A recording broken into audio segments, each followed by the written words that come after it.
Gold Squad TV, the Celtics destroy the Sacramento Kings, man. I didn't think the Kings were this bad. 128 to 75. Let me say that 128 to 75. Probably the first Celtics blowout that I probably could remember since like in almost 2 years. The Jays both had 30 plus. Jason Tatum had 36, 6, and 4. JB had 30 points, 10 rebounds, 3 assists. Um, Man, yeah, it got so bad the reserves had to come in there and play. You don't really ever get to see some of these cats.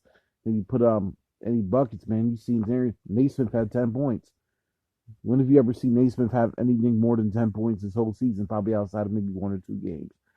Time Lord had 13 points, 17 rebounds, 4 assists. Pretty damn good. Peyton Pritchard had 9 points off the bench in 9 minutes. Pretty well. Langford had about 3 points. Grant Williams had 8 points in 23 minutes. This game was pretty, let's just face it, man. This game came down to the big three, which is Jason Tatum, Jaylen Brown, and Time Lord. Those guys were the big deal. This is another blowout victory because we just beat Washington on Sunday and beat the brakes off them, and we beat the brakes off the Kings. You know what I mean? That's a good win. You got to beat the bad teams. I always say this.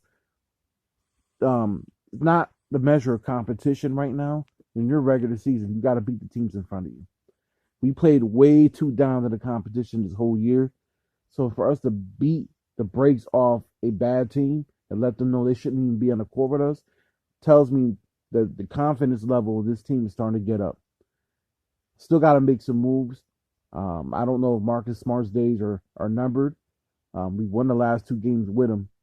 However, his names have been in trade talks for either Hield or Mike Conley, one of those two. So we'll see what Brad's going to do. Tomorrow, he's eligible to get traded as of tomorrow because he signed his deal over the offseason. So I don't think Brad's going to trade him off the rip.